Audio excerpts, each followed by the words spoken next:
Hello everyone, स्वागत है आप सबका आपके अपने यूट्यूब चैनल आर्किमिनियम केमिस्ट्री क्लासेस पर।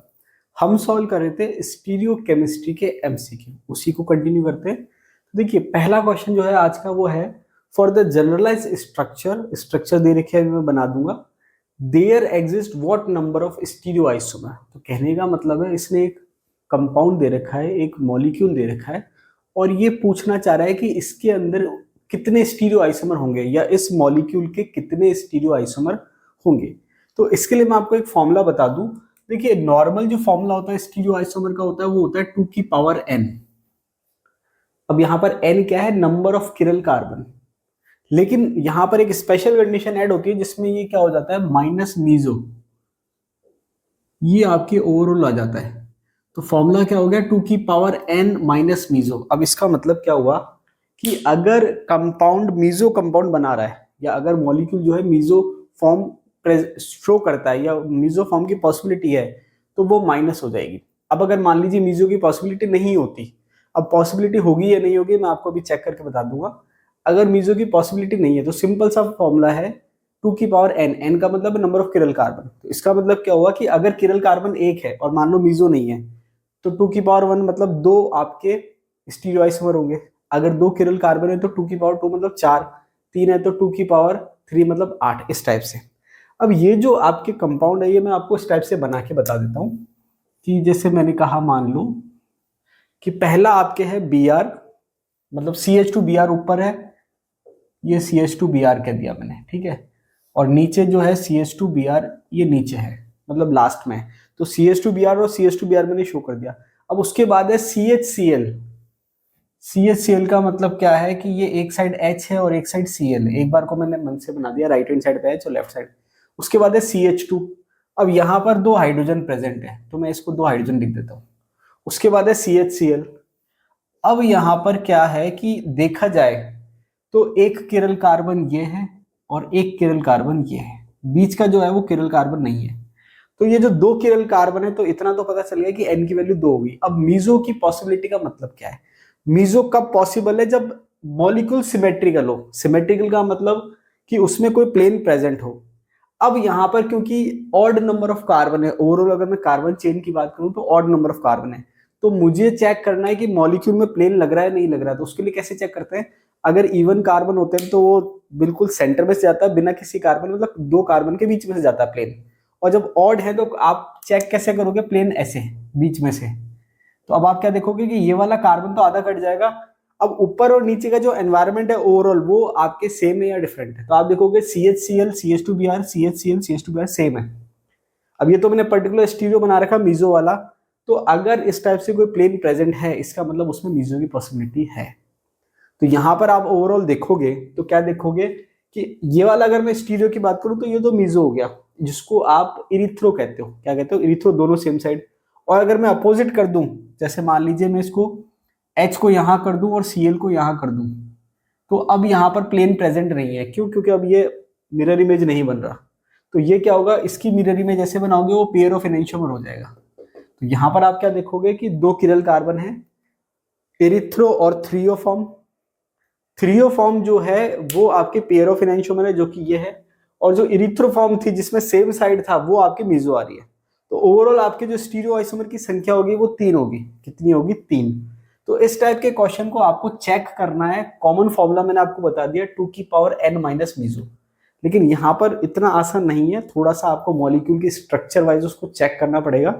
मीजो की कंडीशन ये होगी कि आपको प्लेन चेक करना है, प्लेन प्रेजेंट है तो मीजो की पॉसिबिलिटी होगी वरना नहीं होगी। और प्लेन कब लगता है? जब मॉलिक्यूल सिमेट्रिकल हो। सिमेट्रिकल मतलब उसका जो एनवायरनमेंट है, जो डिस्ट्रीब्यूशन है वो सेम सेम हो, तब जाके उसको प्लेन की पॉसिबिलिटी है। आई थिंक समझ में आ गया होगा आपको। नेक्स्ट क्वेश्चन दे रखा है, which compound would show optical activity. देखिए, ऑप्टिकल एक्टिविटी का कंसेप्ट क्या है? ऑप्टिकल एक्टिविटी का कंसेप्ट ये है कि जैसे हमने लास्ट वीडियो में कंसेप्ट पढ़ा था कायरल का, कि अगर मॉलिक्यूल कायरल है। अब मॉलिक्यूल कायरल का मतलब क्या है? मैंने आपको 2 तरीके से बताया था। मॉलिक्यूल कायरल है मतलब आप उसकी मिरर इमेज बना रहे हो और वो अपनी मिरर इमेज पर सुपर इम्पोज नहीं हो रहा, अध्यारोपित नहीं हो रहा, मतलब मॉलिक्यूल कायरल है। दूसरी बात, उसको चेक कैसे करते हैं? अगर मॉलिक्यूल में सेंटर ऑफ सिमेट्री नहीं है और प्लेन ऑफ सिमेट्री नहीं है तो हम कहेंगे मॉलिक्यूल कायरल है। तीसरी बात, अगर कोई मॉलिक्यूल कायरल है तो एक्सपेरिमेंटली क्या हम ऑब्जर्व करते हैं कि अगर आप उस मॉलिक्यूल, कायरल मॉलिक्यूल के सॉल्यूशन में से जब प्लेन पोलराइज लाइट पास करो, प्लेन पोलराइज लाइट का मतलब क्या है कि जो लाइट है उसके वाइब्रेशन एक प्लेन में है, तो जब आप वो प्लेन पोलराइज लाइट पास कर रहे हो तो वो क्योंकि मॉलिक्यूल कायरल है तो वाइब्रेशन इस टाइप से होते हैं कि वो मॉलिक्यूल के जो वो लाइट का जो प्लेन है उसको रोटेट कर देता है। क्या कर देता है? प्लेन को रोटेट कर देता है। तो इसको हम कहते हैं ऑप्टिकल एक्टिविटी। तो ऑप्टिकल एक्टिविटी क्या है? प्रॉपर्टी है। क्या है? प्रॉपर्टी। किसकी है? कायरल मॉलिक्यूल की। किसकी है? कायरल मॉलिक्यूल की। ठीक है, तो अब इसका मतलब इनडायरेक्टली आपको चेक करना है कि कौन सा मॉलिक्यूल क्या है, कायरल है।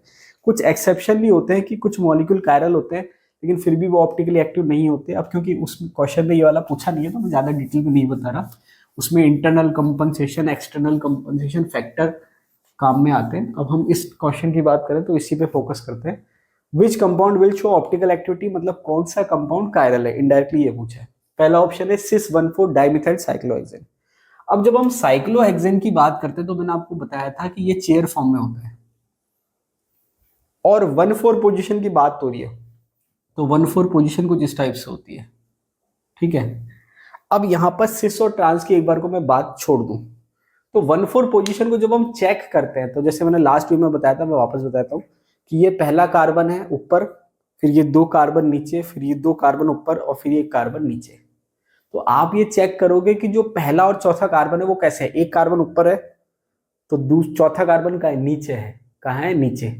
तो अब होगा क्या कि आप ये जो 2 कार्बन है जो पॉइंटेड आउट है, क्यों? क्योंकि ये एक कार्बन, फिर ये 2 कार्बन, फिर ये 2 कार्बन और फिर ये एक कार्बन। तो सेंटर में जब आप प्लेन लगाओगे तो ये एक कार्बन पहला वाला और ये चौथा वाला जो है वो कट जाएंगे आधे आधे, और बाकी के 2 जो साइड के कार्बन है वो क्या है? मिरर इमेज है। क्या है? Mirror image. तो आप चेक क्या करते हो? आप चेक ये करते हो कि जब हम साइक्लोहेक्सेन की बात कर रहे हैं तो साइक्लोहेक्सेन में प्लेन कहां से लगा रहे हो आप? इस कार्बन से और इस कार्बन से। तो ये जो है आपस में मिरर इमेज हो जाएंगे, ये आपस में मिरर इमेज हो जाएंगे। ठीक है, अब होता क्या है? होता ये है कि जब मैं प्लेन लगा रहा हूं तो ये पहला जो कार्बन है उसके 2 ग्रुप ऐसे हैं। ठीक है, पहले कार्बन के 2 ग्रुप कैसे हैं? ऐसे हैं। और मैं प्लेन लगा रहा हूं तो ये दोनों ग्रुप आधे आधे कट रहे हैं, मतलब मिरर इमेज हो रही है। और लास्ट वाला जो कार्बन है जो कि नीचे की तरफ है उसके ग्रुप ऐसे हैं, वो भी प्लेन ऐसे जा रहा है तो वो भी आधे आधे कट रहे हैं, मतलब वो भी मिरर इमेज है। इसका मतलब क्या हुआ कि पहले और चौथे कार्बन पे कोई से भी ग्रुप लगे हों, चाहे सेम हो चाहे डिफरेंट हो चाहे कैसे ही हो, वो आधे आधे कट रहे हैं, तो वो आपस में क्या आ रहे हैं? मिरर इमेज आ रहे हैं। इसका मतलब क्या है कि ये चाहे सिस पोजीशन पे हो चाहे ट्रांस पोजीशन पे, क्योंकि वो आधे आधे कट रहे हैं, चाहे ग्रुप सेम हो चाहे डिफरेंट हो कोई मतलब नहीं है, वो प्लेन लग जाएगा। साइड के जो ग्रुप है वो सेम होने चाहिए। इसका मतलब यहां पर कोई ग्रुप नहीं होना चाहिए। क्यों? क्योंकि वो मिरर इमेज बना रहे हैं। तो ये तो आधे आधे कट रहे हैं और ये मिरर इमेज बना रहे हैं। तो अगर कोई ग्रुप पहली और चौथी पोजीशन पे है तो चाहे वो सिस हो चाहे ट्रांस हो, प्लेन लग जाएगा। और अगर मॉलिक्यूल में प्लेन लग गया इसका मतलब क्या हो गया? ए कायरल, ऑप्टिकली इनएक्टिव। तो यहां पर अगर आप चेक करोगे सिस 1,4 डाइमिथाइल साइक्लोहेक्सेन, अब चाहे सिस हो चाहे ट्रांस हो लेकिन 1,4 डाइमिथाइल है तो ये क्या हो जाएगा? ए कायरल हो जाएगा। ठीक है, दूसरा है ट्रांस 1,4 डाइमिथाइल साइक्लोहेक्सेन, क्योंकि ये भी आपके 1,4 पोजीशन है, चाहे सिस हो चाहे ट्रांस हो। हाँ, ये जरूर हम चेक कर सकते हैं सिस ट्रांस का मतलब क्या है। सिस ट्रांस का मतलब ये है कि ये जो एक्सियल है ऊपर है, ये एक्सियल क्या है? नीचे। तो अगर एक्सियल एक्सियल है तो ये ट्रांस को बता रहा है।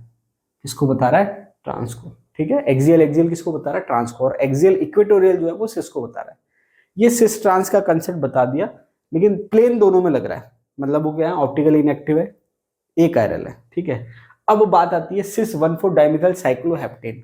अब साइक्लोहेप्टेन की जो स्ट्रक्चर है वो मैं कुछ इस टाइप से बना देता हूं ताकि समझ में आ जाएगी आपको। ये इस टाइप से, ये साइक्लोहेक्सेन की स्ट्रक्चर है, मतलब 7 कार्बन की स्ट्रक्चर है। अब ये 1,4 डाइमिथाइल की बात हो रही है तो 1,4 डाइमिथाइल जो है, मैं नंबरिंग अगर करूं तो मैं इसको ऐसे कह देता हूं, एक ग्रुप ये और एक ग्रुप ये। अब ये कह रहा है एक है सिस और एक है ट्रांस। अब अगर मैं कहता हूं सिस है तो सिस को मैंने कह दिया कि भाई दोनों वेज है, मान लो। क्या है? दोनों वेज है। अब जब आप इसमें प्लेन लगाने की कोशिश करोगे तो प्लेन कैसे लगेगा? इधर एक कार्बन और इधर 2 कार्बन के बीच में से इस टाइप से लगेगा। तो जब आप प्लेन लगाने की कोशिश करोगे आप ये देखोगे कि जो 2 ग्रुप है, जो ये मिरर इमेज की पॉसिबिलिटी हम चेक करेंगे मेनली इन ग्रुप के लिए। तो अगर सिस है मतलब दोनों ऊपर है, मिरर इमेज हो जाएगा। और अगर ट्रांस है तो एक ऊपर है और एक नीचे है, मिरर इमेज नहीं होगा। इसका मतलब क्या है कि प्लेन किस में लग गया, सिस में लग गया, और अगर प्लेन लग गया तो वो क्या ऑप्टिकली इनएक्टिव है, मतलब सिस ऑप्टिकली इनएक्टिव नहीं होगा। अगर एक वेज और एक डैश हो गया, मतलब एक ऊपर हो गया और एक नीचे हो गया, तो प्लेन नहीं लगेगा, तो वो क्या हो जाएगा ऑप्टिकली एक्टिव। तो इसका आंसर क्या हो जाएगा ट्रांस 1,4 डाइमिथाइल साइक्लोहेप्टेन। क्लियर है? तो इसका आंसर क्या होगा फोर्थ, ट्रांस 1,4 डाइमिथाइल साइक्लोहेप्टेन।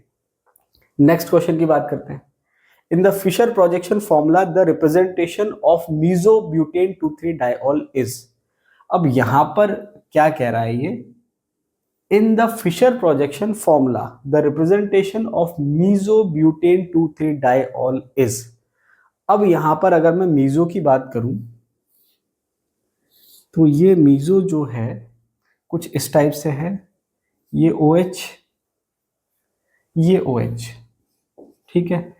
और फिर ये क्या कह रहा है, in the Fischer projection formula the representation of meso butane 1,3 diol.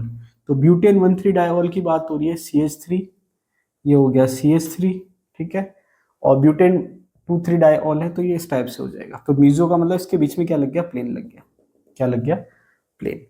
अब ये कह रहा है कि ये फिशर प्रोजेक्शन फॉर्मूले में जब हम इसको रिप्रेजेंट कर रहे हैं तो ये किस टाइप से रिप्रेजेंट हो रहा है, it is staggered conformation, it is eclipsed conformation, in the gauche conformation, unrelated to the conformation. अब देखिए होता क्या है कि फिशर जब हम बनाते हैं तो एक कार्बन का फिशर होता है और एक 2 कार्बन का फिशर होता है। इसका मतलब क्या हुआ, एक कार्बन का मतलब एक किरल कार्बन। तो यहां पर अगर मैं बात करूं तो 2 किरल कार्बन है, तो फिशर जो है हम किरल कार्बन के सेंस में बना रहे हैं, एक का है कि 2 का, इस टाइप से। तो अगर मैं फिशर को देख रहा हूं, अगर हम उसका 3 डायमेंशन व्यू देखें फिशर का, तो फिशर का 3 डायमेंशन व्यू एक्चुअल में होता कैसे है। आप जब RS नोमेनक्लेचर पढ़ते हो फिशर में, तो आप ये पढ़ते हो कि भाई फोर्थ ग्रुप वर्टिकल पे है या हॉरिजॉन्टल पे है। फिर आप कहते हो वर्टिकल पे है तो सेम रखना है और हॉरिजॉन्टल पे है तो चेंज करना है। इसका कारण क्या होता है कि जब आप फिशर को देख रहे हो एक किरल कार्बन वाले, तो एक्चुअल में वो आप इसको ऐसे देख रहे हो, ऐसे। इसका मतलब जो हॉरिजॉन्टल पे जो आपको 2 ग्रुप दिखते हैं, मतलब हॉरिजॉन्टल वाली जो लाइन दिखती है सिंपल, अगर मैं एक किरल कार्बन की बात करूं, ऊपर बना देता हूं एक किरल कार्बन ऐसे, ये, ठीक है, इस टाइप से अगर आप देख रहे हो, तो हॉरिजॉन्टल वाली लाइन जो बता रही है वो ये बता रही है कि दोनों ग्रुप का है वेज पे, वेज का मतलब आगे की तरफ है, टुवर्ड्स द व्यूअर। और वर्टिकल जो लाइन है वो कहाँ है, पीछे की तरफ। इसलिए तो हम क्या कहते हैं, फोर्थ ग्रुप पीछे आना चाहिए तो रिजल्ट सेम रहता है। तो हम कहते हैं फोर्थ ग्रुप अगर वर्टिकल पे आया तो आंसर सेम, लेकिन अगर हॉरिजॉन्टल पे आ गया तो मतलब वो वेज पे आ गया तो आंसर क्या करते हैं, चेंज। ये तो थी एक कार्बन की बात। अब जब हम 2 कार्बन की बात करते हैं, तो 2 कार्बन का जब आप फिशर चेक करोगे, क्या चेक करोगे, फिशर, तो आप ये देखोगे कि 2 कार्बन में हमने क्या करा कि बीच का जो कार्बन है या जो भी किरल कार्बन है उसको हमने ऐसे ले लिया। कैसे ले लिया, ऐसे। अब ऐसे लेने के बाद इसके जो 2 हैं वो ऐसे हैं, और इसके भी जो 2 हैं वो कैसे हैं, ऐसे हैं, ठीक है, हॉरिजॉन्टल। और जो चौथा ग्रुप है वो ऐसे है पीछे की तरफ। इसका मतलब एक तरह से अगर मैं सारे ग्रुप सेम मानूं, जैसे आप ब्यूटेन को मानो, तो हम कहते हैं एक्लिप्स है। क्या है, एक्लिप्स। एक्लिप्स का मतलब क्या है कि सेम साइड हो। अब देखिए इसको अगर हम इस वाले प्रोजेक्शन से देखें, तो इस वाले में हम क्या कहते हैं कि भाई ये आमने सामने आ गए तो वो एक्लिप्स कहलाते हैं। आमने सामने का मतलब अगर आप उसको फ्रंट व्यू देख रहे हो, ये वाला, और अगर एक ग्रुप ऐसे है और एक ग्रुप ऐसे है, इसको अगर आप ऐसे देख रहे हो तो ये एक्लिप्स माना जाता है। लेकिन होता क्या है कि जब आपके सारे ग्रुप एक जैसे हैं तब तो फिर वो एक्लिप्स और स्टैगर्ड चलता है, गॉशे बीच वाली कंडीशन है। लेकिन जब ग्रुप डिफरेंट है तो वहां पर फिर फुली एक्लिप्स, फुली स्टैगर्ड, इस टाइप का कंसेप्ट आता है। अब क्योंकि हम इसकी बात करें मीजो ब्यूटेन 1,3 डाइऑल की, अब हमने क्या कहा कि भाई प्लेन लग गया। क्या लग गया, प्लेन। इस वाले फॉर्म में जब हमने देखा, तो प्लेन लगेगा कैसे, प्लेन लगेगा कब, जब आप इसको देख रहे हो कि भाई ये आपके मान लो 2 कार्बन, ठीक है, किरल कार्बन। अब आप जब ग्रुप बना रहे हो, ये 2 ग्रुप ऐसे और एक ग्रुप ऐसे, ठीक है, और नीचे भी ऐसे बना रहे हो। अब आप प्लेन ऐसे लगा रहे हो, कैसे लगा रहे हो, ऐसे। तो प्लेन ऐसे लगेगा कब, जब OH के सामने OH हो, CH3 के सामने CH3 और H के सामने H हो, तभी तो लगेगा प्लेन। अगर OH के अपोजिट OH है या कहीं और OH है तो प्लेन नहीं लगेगा। तो जब आप इसको ऐसे प्लेन लगा रहे हो और प्लेन लग रहा है, इसका मतलब वो एक्लिप्स को बता रहा है। किसको बता रहा है, एक्लिप्स को। किसको बता रहा है, एक्लिप्स को। आई थिंक आपको समझ में आया होगा, कोशिश करिए मैंने समझाने की। वापस से बता देता हूं कि बॉन्ड तो सामने के सामने है, ये तो फिक्स है कि भाई जैसे मैंने कहा ये कार्बन है, 2 किरल कार्बन है, तो इसका एक बॉन्ड इधर है तो इसका भी एक बॉन्ड इधर है, मतलब ग्रुप इधर है तो इधर है। अब ये ग्रुप सेम है या डिफरेंट है वो एक अलग मैटर है, ठीक है, ये एक तरह से इस टाइप से फॉर्म में है। अब आप कह रहे हो मीजो का मतलब प्लेन लग रहा है, तो प्लेन लगने का सीधा सीधा सा मतलब ये हो गया कि ये जो दो ग्रुप है ये भी सेम है, ये जो दो ग्रुप है ये भी सेम है, और ये जो ग्रुप है पीछे की साइड ये भी सेम है, तो ये आपके मीजो की कंडीशन है। तो मीजो की कंडीशन में प्लेन लग रहा है, इसका मतलब ये क्या है, एक्लिप्स कॉन्फॉर्मेशन है, ठीक है। तो स्टैगर्ड, एक्लिप्स, गॉशे, ये अलग अलग कॉन्फॉर्मेशन होती है।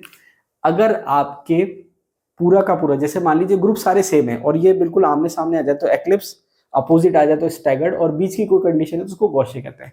लेकिन जब ग्रुप डिफरेंट है तो फुली स्टैगर्ड, फुली एक्लिप्स, उस टाइप का कंसेप्ट चलता है। तो यहाँ पर सीधी सीधी सी बात ये है कि जब ये मीजो फॉर्म है तो ये एक्लिप्स्ड है, क्योंकि क्या लग रहा है, प्लेन लग रहा है। क्या लग रहा है, प्लेन। क्यों? क्योंकि वो बिल्कुल आमने सामने आ रहे हैं, एक्लिप्स्ड, फुली एक्लिप्स्ड। नेक्स्ट क्वेश्चन दे रखा है, number of किरल carbon in beta D glucose.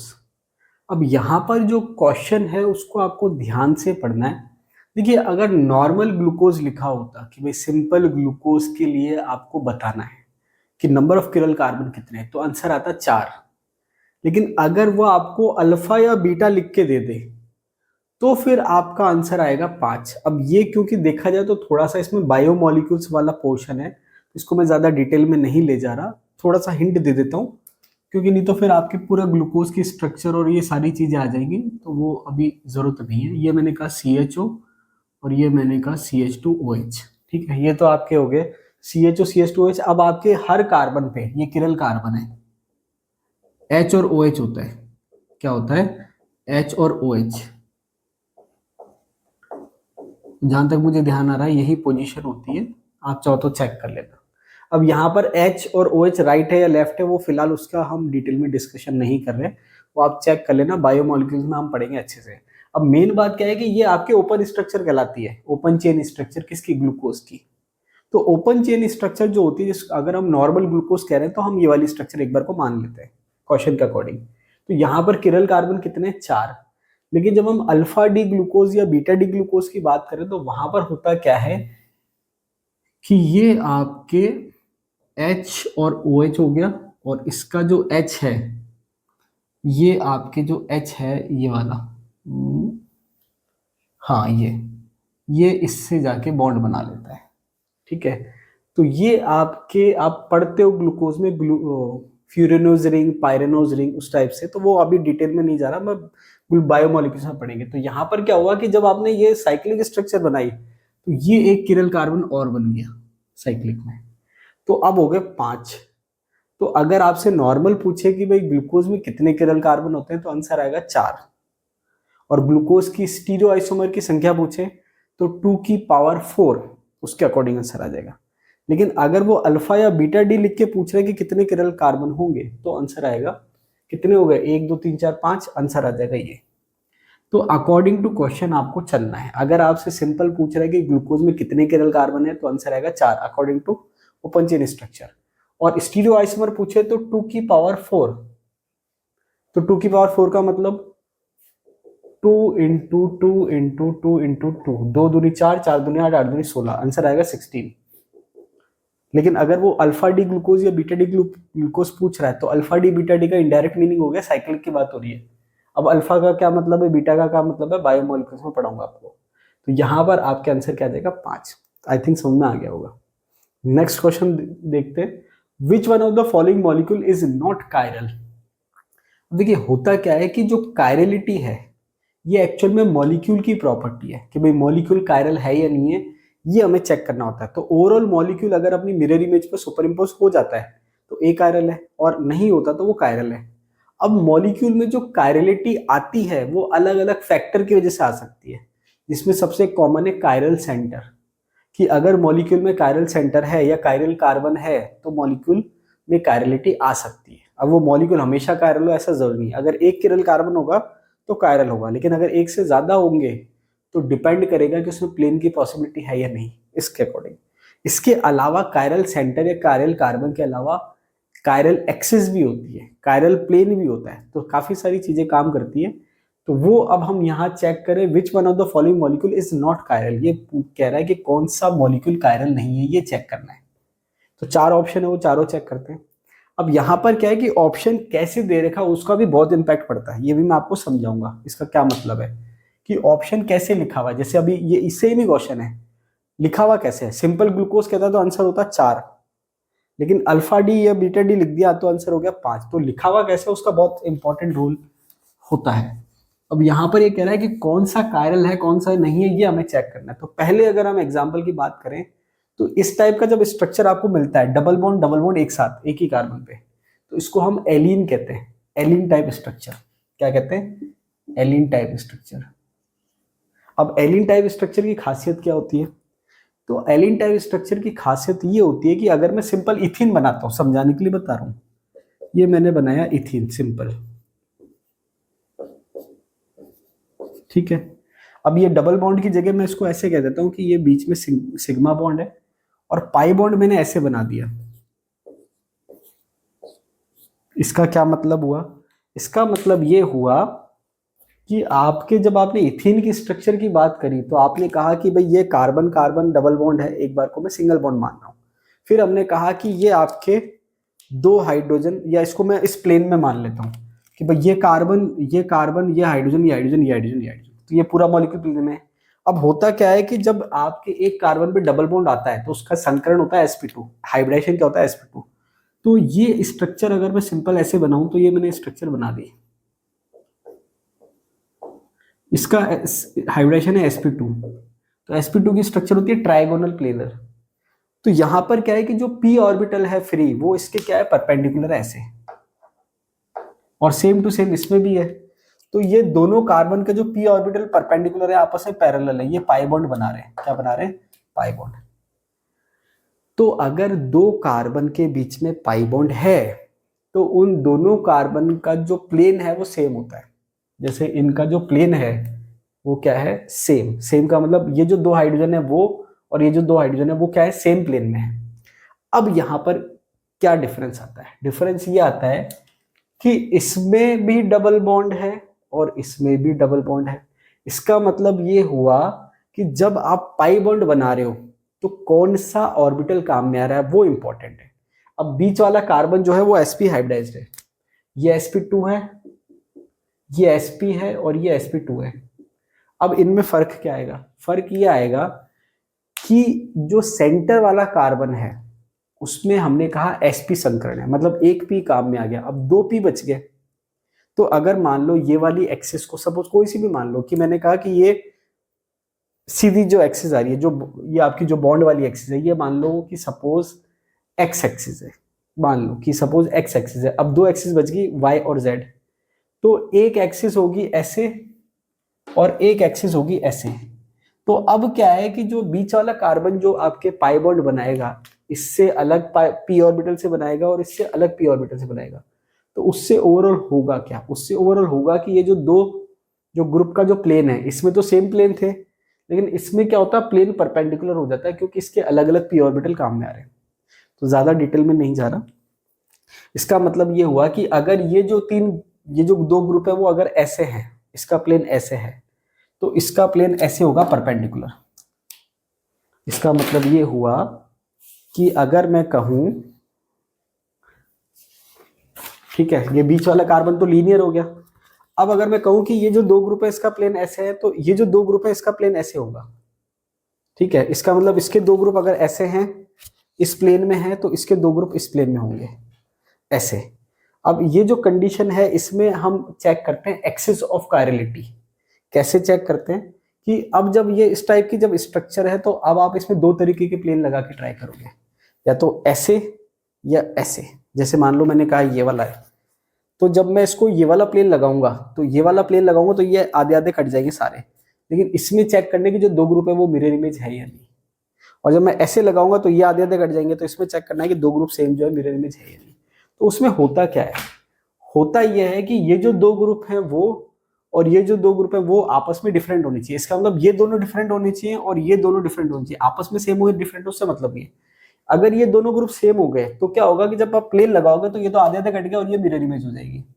या फिर ये सेम हो गए तो ये आधे आधे कट जाएंगे और ये मिरर इमेज हो जाएगी। तो इसको जब एलीन वाला केस आता है तो आपको केवल ये देखना है कि जो दोनों साइड वाले कार्बन हैं उनके दोनों ग्रुप डिफरेंट होने चाहिए, तो उसमें प्लेन प्रेजेंट नहीं होगा।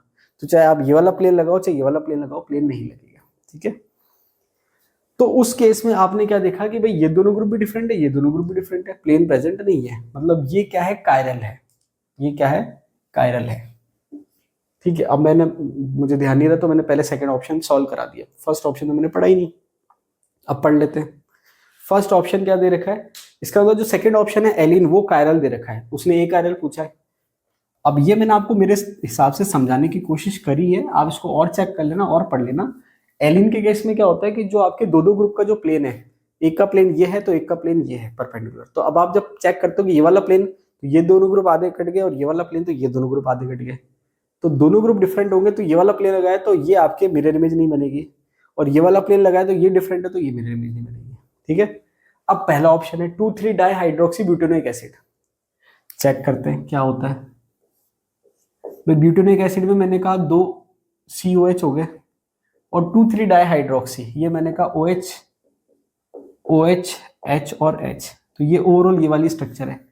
लेकिन इसने कुछ मेंशन नहीं किया है। मेंशन नहीं किया मतलब इसकी स्ट्रक्चर ऐसे भी हो सकती है और इसकी स्ट्रक्चर ऐसे भी हो सकती है। कैसे भी हो सकती है, क्योंकि उसने कुछ मेंशन थोड़ा ना करा है कि भाई इरिथ्रो है कि थ्रियो है कि मीजो है, उसने कुछ मेंशन नहीं करा है। इसका मतलब ये सारे केस को इंक्लूड कर रहा है।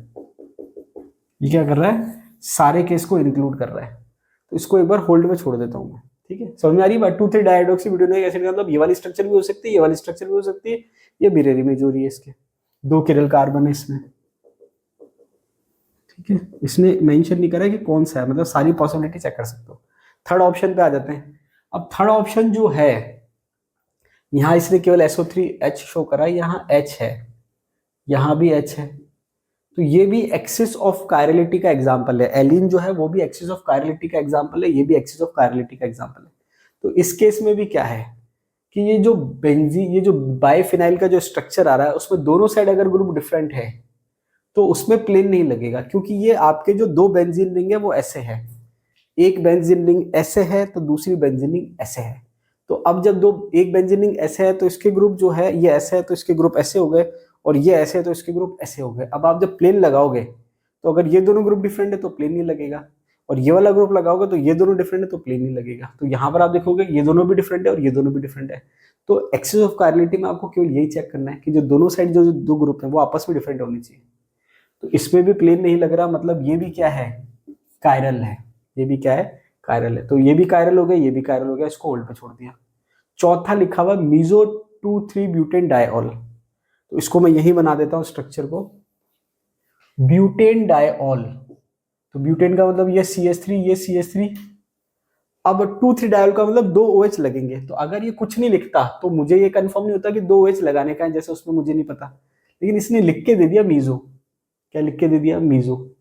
तो मैं आपको जो ही बता रहा था कि कंडीशन क्या दे रखी है उसके अकॉर्डिंग, तो मीजो देते ही इसने क्या करा, मीजो का मतलब इरिथ्रो, इरिथ्रो का मतलब सेम साइड, इरिथ्रो का मतलब तो सेम साइड, ब्रॉड टर्म है। मीजो कब होगा, जब आपके इरिथ्रो में प्लेन लग जाए तो उसको मीजो कर देंगे। अब ये आपके दोनों सेम साइड है और ये लग गया प्लेन, तो जैसे ही प्लेन लग गया तो ये मीजो हो गया, और मीजो में प्लेन लग गया मतलब फिर वो क्या है, ए कायरल है।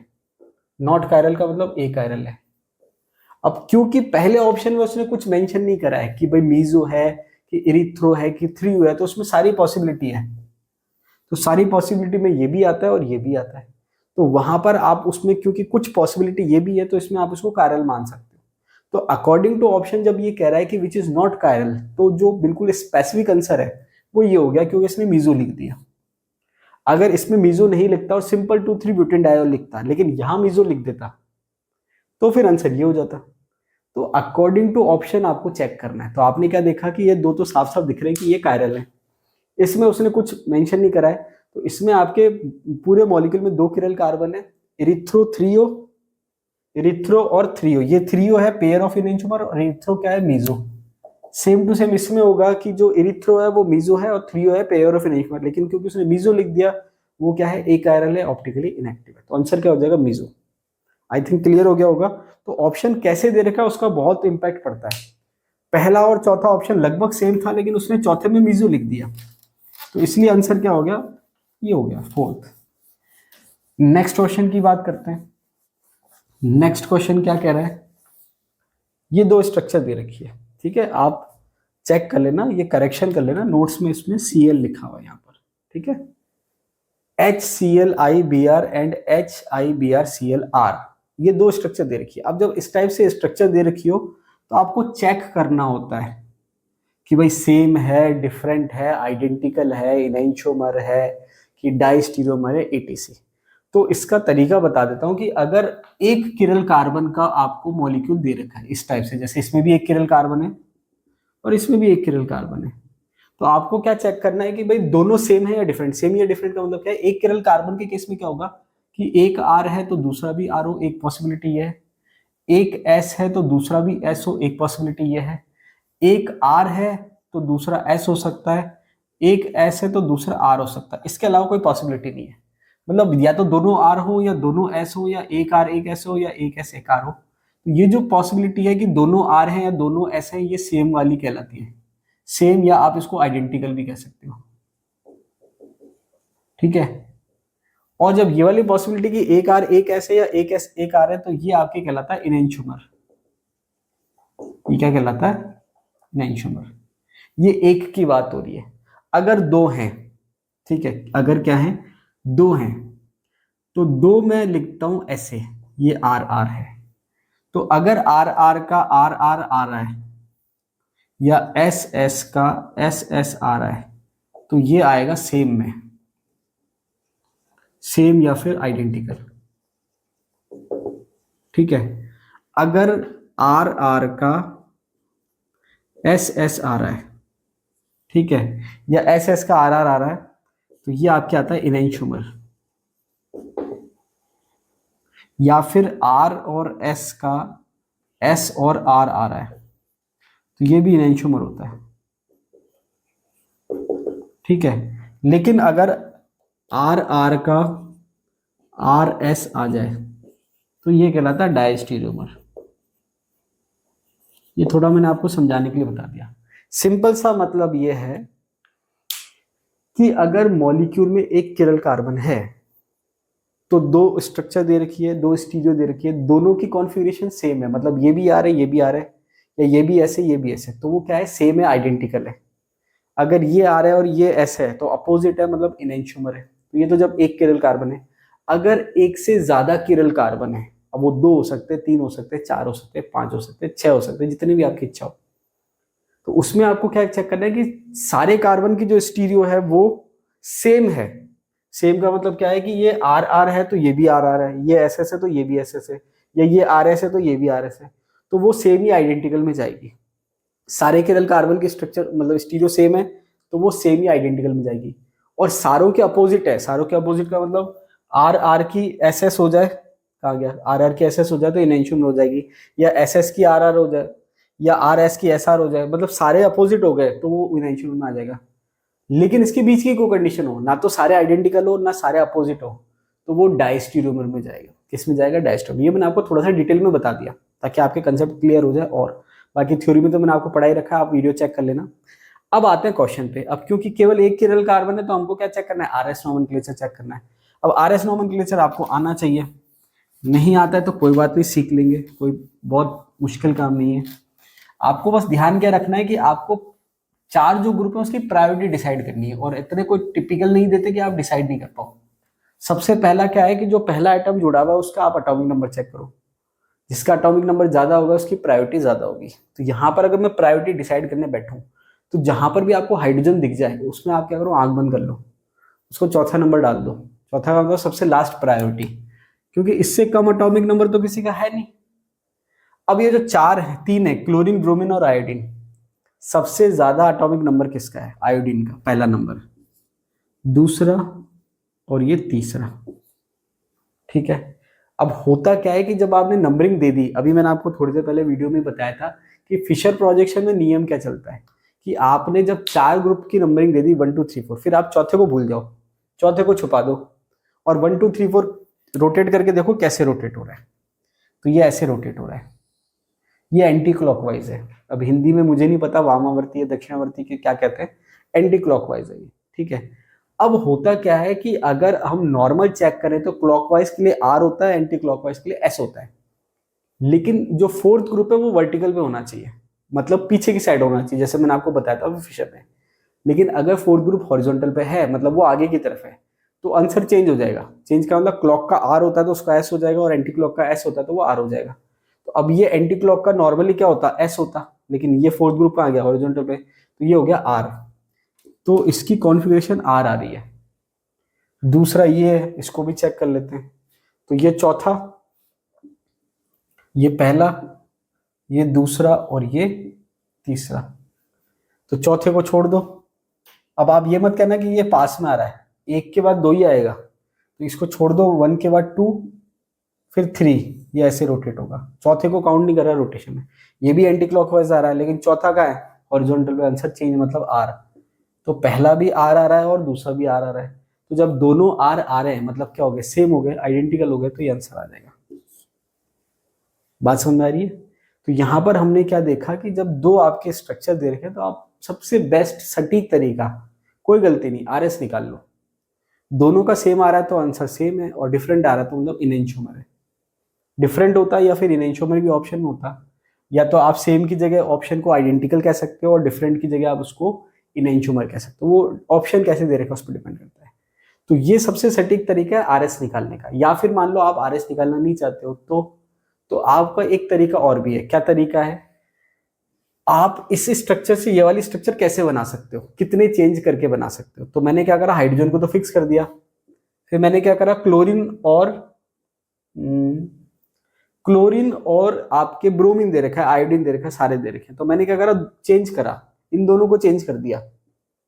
तो इन दोनों को जब मैंने चेंज करा, एक चेंज करा, तो क्या आया इससे, ये हाइड्रोजन आ गया, ये ब्रोमीन आ गया, ये क्लोरीन आ गया और ये आयोडीन आ गया एक चेंज के बाद। अब मुझे वो वाली स्ट्रक्चर चाहिए, तो वो वाली स्ट्रक्चर के लिए क्या बच रहा है, इन दोनों को चेंज करो। तो जब इन दोनों को चेंज करूंगा तो ये क्या हो गया, आयोडीन ऊपर, ब्रोमीन नीचे, ये H इधर और ये Cl इधर। तो देखो वो वाली स्ट्रक्चर मिल गई मुझे। तो होता क्या है कि अगर आप एक चेंज करते हो, एक का मतलब ऑड चेंज करते हो, तो आपको इनेंशियोमर मिलता है, मतलब डिफरेंट मिलता है। और अगर आप इवन चेंज करते हो तो आपको क्या मिलता है, आइडेंटिकल मिलता है, या फिर आप कह सकते हो सेम मिलता है।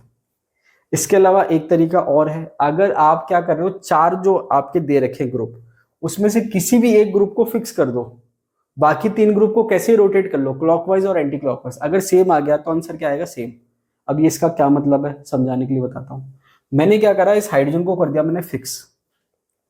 अब इन तीन को मैं कैसे घुमाऊं, क्लॉक में घुमाऊं चाहे एंटी क्लॉकवाइज में घुमाऊं, सेम पैटर्न में, तो आंसर सेम ही रहेगा। कैसे? अब इसको मैंने अगर क्लॉकवाइज घुमाया तो आप देखोगे कि आयोडीन कहाँ चला गया, ऊपर, क्लोरीन कहाँ चला गया, यहाँ, और ब्रोमीन कहाँ चला गया, यहाँ। अब आप चेक करो, ये आयोडीन कहाँ गया, ऊपर, क्लोरीन कहाँ गया, यहाँ, और ब्रोमीन कहाँ गया, यहाँ। मतलब सेम क्लॉक और एंटी क्लॉकवाइज में घुमा के मैंने उसको चेंज कर दिया। तो अगर चार में से आप एक को फिक्स करते हो, कोई सा भी एक फिक्स करके बाकी तीन को क्लॉकवाइज या एंटी क्लॉकवाइज में रोटेट करोगे तो आंसर सेम रहेगा। अब ये जो है, ये आपके इनडायरेक्ट मेथड होते हैं चेक करने के, आपको इतने दिमाग पे जोर देने की जरूरत नहीं है। आप तो सबसे सिंपल तरीका आर एस निकालो। आर आर आ रहा है, एस एस आ रहा है, मतलब सेम है, या फिर एक आर आ रहा है, एक एस आ रहा है, मतलब डिफरेंट है। आई थिंक समझ में आ गया होगा। नेक्स्ट क्वेश्चन पे आ जाते हैं। Number of stereo isomer for tartaric acid will be. अब देखिए, ये जो क्वेश्चन है ये पूछने वाला क्वेश्चन नहीं है। पूछने वाला क्वेश्चन नहीं, इसका मतलब क्या होता है कि क्वेश्चन जो होते हैं दो तरीके के होते हैं। एक तो होते हैं समझने वाले, कि भाई कैसे समझे, जैसे ये वाला समझाया मैंने आपको, ये वाला समझाया, और इसमें भी मैंने थोड़ा बहुत समझाया आपको। अब ये क्वेश्चन क्या है, ये आपके नॉलेज बेस्ड क्वेश्चन है। अब जैसे मान लीजिए आप अगर थोड़े थ्योरी वीडियो देखोगे या नोट्स पढ़ोगे तो आपको ये आसानी से समझ में आ जाएगा। अब आपको पता होना चाहिए कि टार्टरिक एसिड की स्ट्रक्चर क्या है, ठीक है। टार्टरिक एसिड की स्ट्रक्चर क्या होती है कि ये आपके COOH, OH, OH, H, H और COOH। अब ये आप इसकी स्टीरियो चेंज कर सकते हो, जैसे मैं इसको इधर भी बना देता हूं। ये मैंने कह दिया COOH, COOH, OH, H, OH, H। Pair of enantiomer मतलब मिरर इमेज। तो कहने का मतलब क्या है कि ये एक किरल कार्बन है और ये एक किरल कार्बन है, इसमें भी ये किरल कार्बन है और ये किरल कार्बन है। अब होता क्या है कि जैसे मैंने आपको बताया था आज के वीडियो में कि अगर आपसे को पूछे टोटल स्टीरियो आइसोमर कितने किसी मॉलिक्यूल के, तो उसका फॉर्मूला क्या होता है, 2 की पावर n माइनस मीजो। अब यहां पर n का मतलब है किरल कार्बन, तो इस पूरे मॉलिक्यूल की अगर हम बात करें तो किरल कार्बन कितने, 2, तो 2 की पावर 2 मतलब 4 हो गए। और मीजो, मीजो का मतलब क्या होता है, मीजो का मतलब ये होता है कि जब आपने स्ट्रक्चर बनाई और उसमें अगर प्लेन लग गया किरल कार्बन होने के बावजूद, तो वो मीजो की कंडीशन होती है। तो जैसे ये वाली जो स्ट्रक्चर है इसमें आपने क्या करा, प्लेन चेक करा और प्लेन लग गया। तो जब ये प्लेन लग गया तो ये ऑप्टिकली इनएक्टिव हो गया, मतलब अब इसकी जो मिरर इमेज है वो इस पे सुपर इम्पोज हो जाएगी, तो ये पेयर ऑफ एनंटियोमर नहीं कहलाएगा। तो ये मीजो हो गया ऑप्टिकली इनएक्टिव, और ये आपके इसमें प्लेन नहीं लग रहा, तो ये पेयर ऑफ एनंटियोमर है। तो पेयर ऑफ एनंटियोमर का मतलब एक और एक 2 और ये 3, टोटल 3 स्टीरियो आइसोमर है। क्यों? क्योंकि मीजो एक हो गई, तो ये आंसर आ गया। तो अब अगर आपसे कोई पूछे कि भाई टाइट्रिक एसिड के टोटल स्टीरियो आइसोमर कितने, तो आप कहोगे 3। अगर आपसे पूछे पेयर ऑफ एनंटियोमर कितने, तो आप कहोगे 1। आप कहोगे कि ऑप्टिकली एक्टिव कितने हैं, तो आप कहोगे 2। ऑप्टिकली इनएक्टिव कितने, तो आप कहोगे 1। और ओवरऑल आप क्या कहोगे, एक मीजो है ऑप्टिकली इनएक्टिव और एक पेयर ऑफ एनंटियोमर है। कैसे भी आपसे कोई पूछ ले आप कर लोगे। अब इसने पूछा क्या, number of stereo isomer of tartaric acid will be. अब अगर ये किरल कार्बन पूछता तो 2 हो जाते, स्टीरियो आइसोमर पूछ रहा है तो कितने हो गए, 3। Number of stereo isomer for tartaric acid will be कितने हो गए, 3। तो ठीक है, कोई प्रॉब्लम नहीं है, पूछ लिया तो कोई गुनाह नहीं कर लिया, अच्छी बात है, नॉलेज के लिए आपके लिए हो गया। तो ओवरऑल आपने क्या देखा कि जो टार्ट्रिक एसिड है उसमें किरल कार्बन कितने हैं, 2। ओवरऑल स्ट्रक्चर आप बनाते तो 4 बनाते, लेकिन क्योंकि इसमें मीजो हो गया, एक प्लेन लग गया, तो वो फिर क्या है, मिरर इमेज सुपर इम्पोज हो गया, तो वो एक ही स्ट्रक्चर कहलाती है। तो ये 2 स्ट्रक्चर और ये एक स्ट्रक्चर, टोटल 3 स्ट्रक्चर। 3 में से 2 ऑप्टिकली एक्टिव है, एक ऑप्टिकली क्या है, इनएक्टिव। नेक्स्ट क्वेश्चन दे रखा है। अब देखिए नेक्स्ट क्वेश्चन जो है वो भी थोड़ा बायोमोलिक्यूल से रिलेटेड है, थोड़ा सा मैं आपको हिंट दे देता हूँ, वहां पर डिटेल में पढ़ेंगे। Alpha D glucose and beta D glucose are. देखिए अल्फा डी ग्लूकोज और बीटा डी ग्लूकोज एक्चुअल में क्या है, तो देखिए यहाँ पर हमने देखा था कि जब ग्लूकोज की साइक्लिक स्ट्रक्चर होती है तो इस टाइप से हम इसकी साइक्लिक स्ट्रक्चर कहते हैं, एक ऑक्सीजन मान लीजिए इस टाइप से। तो यहाँ पर जो पहली पोजीशन होती है तो वो मान लो ये वाली है सपोज। अब यहाँ पर H और OH आने हैं, क्या आने हैं, H और OH। अब H और OH ऊपर आएंगे या नीचे आएंगे, मतलब OH ऊपर आएगा या नीचे आएगा, उससे डिसाइड होता है कि वो अल्फा है या बीटा है। ठीक है, अब डिटेल में मैं बाद में बताऊंगा बायोमोलिक्यूल्स में, अभी थोड़ा हिंट दे रहा हूँ केवल कि भैया आपने साइक्लिक स्ट्रक्चर बनाया जिसको पायरेनोज स्ट्रक्चर कहते हैं। तो यहाँ पर इस स्ट्रक्चर में क्या है कि जो पहला कार्बन है, जो पहला किरल कार्बन है, उसमें OH क्या है, ऊपर है या नीचे, उसके हिसाब से अल्फा डिसाइड होता है और बीटा डिसाइड होता है। तो मान लो एक बार को, मुझे एग्जैक्ट याद नहीं आ रहा, कि नीचे वाले को मैंने अल्फा कह दिया सपोज, तो बीटा किसको कहूंगा, जिसमें OH ऊपर है। तो अब आपने देखा ओवरऑल मॉलिक्यूल जो है, ये मैंने केवल आपको बता दिया, अब नीचे ऊपर जो है वो एक्चुअल हम बायोमोलिक्यूल पढ़ेंगे। ये OH जो है नीचे है या ऊपर है वो हमको चेक करना है, बाकी सारी चीज सेम है। तो अब आप ये देखो कि बाकी पूरा मॉलिक्यूल का स्ट्रक्चर सेम है, केवल OH की पोजीशन डिफरेंट है, एक में ऊपर है और एक में नीचे है। तो ये वाली जो कंडीशन है इसके लिए स्पेसिफिक एक टर्म काम में आती है जिसको हम एनोमर्स कहते हैं। क्या कहते हैं, एनोमर। तो हम क्या कहते हैं, अल्फा डी ग्लूकोज और बीटा डी ग्लूकोज क्या है, एनोमर है। अब एनोमर तो ऑप्शन में दिखेगा नहीं आपको, एपीमर है, ज्योमेट्रिकल आइसोमर है, फंक्शनल आइसोमर है और पोजिशनल आइसोमर है। तो कई बार क्या होता है हम चीजों को रट लेते हैं कि हमने एनोमर रट लिया, बहुत ऑप्शन में नहीं दिख रहा। तो एनोमर तो एक स्पेसिफिक टर्म अलग से दी गई है, अगर वो नहीं दी जाती तो ये आपस में है क्या, एक में OH ऊपर है एक में OH नीचे है, तो ये ज्योमेट्रिकल की कंडीशन है। किसकी कंडीशन है, ज्योमेट्रिकल की। तो अकॉर्डिंग टू ऑप्शन इसका आंसर क्या हो जाएगा, ज्योमेट्रिकल आइसोमर। बाकी एपीमर क्या होते हैं, एनोमर क्या होते हैं, ये सब हम पढ़ेंगे किसमें, बायोमोलिक्यूल्स में। ठीक है, किसमें पढ़ेंगे, बायोमोलिक्यूल्स में। अब यहाँ पर देखा जाए तो जो डाइस्टीरियोमर है वो भी एक तरह से ज्योमेट्रिकल आइसोमर को ही कह सकते हो आप। तो कई बार हम कंफ्यूज आते हैं कि ये हो क्या रहा है, कि भाई ज्योमेट्रिकल डाइस्टीरियोमर एनोमर क्या है ये। तो जो नॉन मिरर इमेज है वो डाइस्टीरियोमर होते हैं। तो यहाँ पर ये डाइस्टीरियोमर की कैटेगरी में भी डाल सकते हो आप इसको, ज्योमेट्रिकल की कैटेगरी में भी डाल सकते हो, और वैसे स्पेसिफिक टर्म है एनोमर। चलिए नेक्स्ट क्वेश्चन पे आ जाते हैं, which is correct IUPAC name of. अब देखिए पूरा नाम मैंने केवल एक ही ऑप्शन में लिखा है क्योंकि वो सेम है। तो पूरा नाम क्या है, अगर मैं Z और E को छोड़ दूं तो 5 क्लोरो 2,4 हेक्सा डाइइनोइक एसिड। तो हेक्सा डाइइनोइक एसिड है, मतलब हेक्सा का मतलब 6 कार्बन, नंबरिंग कहां से हो रही है 1 2 3 4 5 और ये 6। तो यहां पर हमने क्या कहा 5 क्लोरो, तो जो क्लोरीन है वो 5th पोजीशन पे, तो 5 क्लोरो 2,4 हेक्सा, मतलब जो डबल बॉन्ड की पोजीशन है वो 2 और 4 पे है, 2,4 हेक्सा डाइइनोइक एसिड, डाइइन, दो डबल बॉन्ड है तो डाइइन, और ओइक एसिड मतलब एसिड के लिए। तो ये तो कॉमन नेम हो गया। अब ध्यान ये रखना कि अगर एक एसिड ग्रुप है तो नंबरिंग वहीं से स्टार्ट होती है, तो उसके हिसाब से आपको पता चल गया कि कौन सा जो डबल बॉन्ड है वो 2 वाला है और कौन सा 4 वाला है। ठीक है, हालांकि इसमें सब में सेम ही दे रखा है तो कोई इशू नहीं है, लेकिन फिर भी आपको पता होना चाहिए कि ये जो है ये 2 है और ये 4 है, कहीं आप उल्टा कर दो इसको। अब ये तो हमने देख लिया यूपीएससी, अब हमको मेनली डबल बॉन्ड निकालना है कि भाई क्या है, ई है या जेड है। अब आपको ये तो ध्यान है कि भाई आपको क्या करना है, दोनों कार्बन की जो हायर प्रायोरिटी वो चेक करनी कि कौन सी पोजीशन पे आ रही है। अब यहां पर जब आपको हाइड्रोजन दिखता है, इसका मतलब उसकी प्रायोरिटी कम है और दूसरे की ज्यादा है, तो इसमें प्रायोरिटी इसकी है और इसमें प्रायोरिटी इसकी है। तो ज्यादा प्रायोरिटी वाले कहाँ आ गए, अपोजिट साइड आ गए, इसका मतलब ये ई हो गया, क्या हो गया ई। या फिर आप इसको उल्टा भी लेके सॉल्व कर सकते हो कि ज्यादा प्रायोरिटी वाले अपोजिट आएंगे तो कम प्रायोरिटी वाले भी अपोजिट आएंगे। तो अगर कम प्रायोरिटी वाले अपोजिट है तो भी ई हो जाएगा, कम प्रायोरिटी वाले सेम साइड है तो जेड हो जाएगा, ऐसी ज्यादा प्रायोरिटी वाले सेम साइड है तो जेड, और ज्यादा प्रायोरिटी वाले अपोजिट साइड है तो ई। तो जो आपको इजी लगे, तो मैंने क्या कहा, कम प्रायोरिटी वाले अपोजिट साइड है तो ई, या ज्यादा प्रायोरिटी वाले अपोजिट साइड है तो ई, पहला ई हो गया। दूसरा चेक करें, तो दूसरे में इसकी प्रायोरिटी कम है, इसकी प्रायोरिटी ज्यादा है, तो ये ज्यादा वाला हो गया। इसमें इसकी प्रायोरिटी ज्यादा है, Cl है, क्लोरीन है, तो दोनों क्या हो गए, सेम साइड हो गए, तो ये क्या हो जाएगा जेड। तो पहला हो गया ई और दूसरा क्या हो गया जेड, मतलब ये आंसर हो जाएगा 2E4Z। इसका आंसर क्या हो जाएगा 2E4Z। नेक्स्ट क्वेश्चन पे आ जाते हैं। Among the following the Newman projection of meso 2,3 butane diol are. अब ये कह रहा है कि ये न्यूमैन प्रोजेक्शन दे रखा है, इसमें आपको मीजो बताना है। क्या बताना है, मीजो। अब मीजो का सबसे सिंपल फंडा है कि प्लेन लग जाना चाहिए। क्या लग जाना चाहिए, प्लेन। क्या लग जाना चाहिए, प्लेन।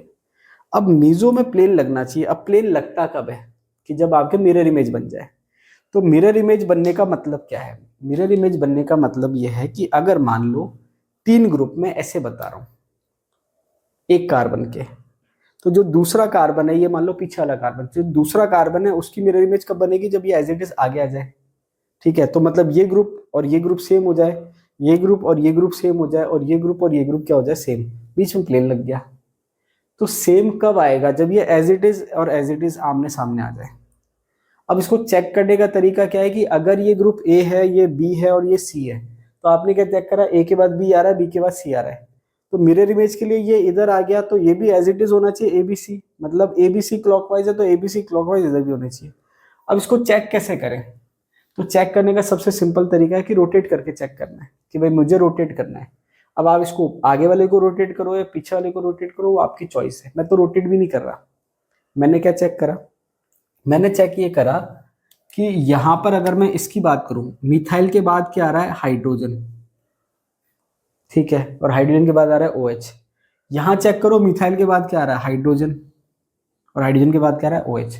इसका मतलब एबीसी एबीसी सेम चल रहे हैं, मतलब सेम का मतलब कि जब आप इसको रोटेट करोगे तो मिरर इमेज बन जाएगी, इसमें बीच में प्लेन लग जाएगा। इसका मतलब ये मीजो है। इसमें आप चेक करोगे तो मिथाइल के बाद OH है इस वाले कार्बन में, और इस वाले में मिथाइल के बाद OH की जगह H आ गया, मतलब ये मीजो नहीं है, मिरर इमेज नहीं बन सकती इसकी। इस वाले में चेक करोगे तो मिथाइल के बाद H है, और इसमें भी क्या है, मिथाइल के बाद H है, मतलब ये मीजो हो सकता है, प्लेन लग जाएगा मतलब। इसमें मिथाइल के बाद क्या है, OH है, और इसमें मिथाइल के बाद क्या है, H है, मतलब ये मीजो नहीं है। तो मैंने क्या चेक करा कि भाई आपको प्लेन लगाना है, तो प्लेन लगाने के लिए मिरर इमेज तो चाहिए, और मिरर इमेज का मतलब क्या है कि इसके बाद ये अगर आ रहा है तो दूसरे में भी इसके बाद यही आना चाहिए, तब तो मिरर इमेज बनेगी। तो मैंने वो चेक कर लिया। तो अब आप क्या देख रहे हो कि P और R में तो मिरर इमेज बन जाएगी, मतलब मीजो है, ये आंसर हो जाएगा। ठीक है, ये सारे आपके आंसर आ रहे हैं। ठीक है, अब नेक्स्ट आपके दे रखा है ये वाला कि भाई ये जो है एग्जिस्ट क्या क्या शो कर सकता है। टॉटोमेरिज शो कर सकता है, ऑप्टिकल आइसोमेरिज शो कर सकता है, ज्योमेट्रिकल आइसोमेरिज शो कर सकता है, या geometrical and optical isomerism both, मतलब दोनों शो कर सकता है। तो देखिए ज्योमेट्रिकल आइसोमर शो करने की मैंने आपको कंडीशन बताई थी कि डबल बॉन्ड के जो दोनों साइड जो कार्बन है डबल बॉन्ड वाले, उनके दोनों ग्रुप डिफरेंट होने चाहिए। अब यहाँ पर आप देखोगे कि ये भी CH3 है और ये भी CH3 है, मतलब ये ज्योमेट्रिकल तो नहीं देगा, तो ये ऑप्शन कट गया और ये ऑप्शन कट गया क्योंकि दोनों में ज्योमेट्रिकल आ रहा है। अब बच गया टॉटोमेरिज्म और ऑप्टिकल आइसोमेरिज्म। टॉटोमेरिज्म आप जानते हो एक अलग कंसेप्ट है, स्ट्रक्चरल आइसोमर का एग्जांपल है। ये जो कार्बन है ये H और ये H, दो H मतलब दो एटम सेम आ गया, मतलब ये किरल कार्बन तो नहीं है, तो ये आपके ऑप्टिकल भी कट गया। क्या हो गया? ऑप्टिकल भी कट गया। अब आपके बचा क्या? अब आपके बच गया CH3 डबल बॉन्ड और ये आपके H और ये कार्बन। तो यहां पर ये डबल बॉन्ड जो है इसकी पोजीशन चेंज कर सकता है, ठीक है। तो यहां पर कहने का मतलब ये है कि ये ऑप्टिकल भी शो नहीं कर रहा है। एक बार मैं चेक कर लेता हूं कि मैंने गलत तो नहीं लिख दिया इसको, क्वेश्चन चेक कर लेता हूं मैं।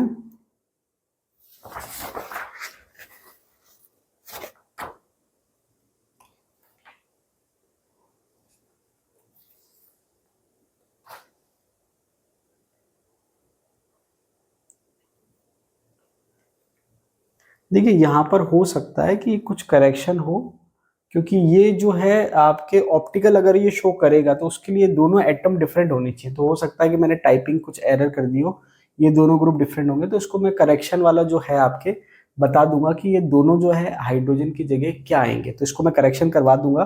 तो इसका जो एक्चुअल में आंसर दे रखा है मेरे पास वो ऑप्टिकल दे रखा है, ठीक है। टॉटोमेरिज तो शो करेगा नहीं है। इसका मतलब क्या है कि ये मैंने टाइपिंग एरर कर दी है, तो इसको अगर आप करेक्शन चाहो तो मान लो एक को CH3 कर लो आप, तो उससे क्या होगा कि ये आपके चारों ग्रुप डिफरेंट हो जाएंगे। तो ये क्या शो करेगा? ये किरल कार्बन हो जाएगा और ये टॉटोमेरिज शो कर, ओ सॉरी ऑप्टिकल शो करेगा। तो ये टाइपिंग एरर हो गई।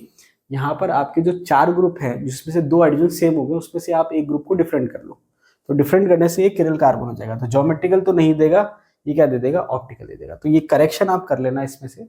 तो ये आपके जो स्टीरियो केमिस्ट्री की जो प्रॉब्लम्स है वो मैंने आपके सॉल्व कर दी है। तो काफी सारे कंसेप्ट आपके आई थिंक क्लियर हो गए होंगे। बाकी अगर आपको कोई डाउट है किसी कंसेप्ट में तो आप थ्योरी वीडियोस देखिए, तो उससे और क्लियर हो जाएंगे। फिर भी आपको अगर कोई प्रॉब्लम आती है तो आप मुझे कमेंट बॉक्स में कमेंट करिए कि सर ये कंसेप्ट हमारे समझ में नहीं आया, तो मैं आपको वापस से उसको समझा दूंगा। तो अभी के लिए इतना ही, मिलते हैं अगले वीडियो में, तब तक के लिए धन्यवाद।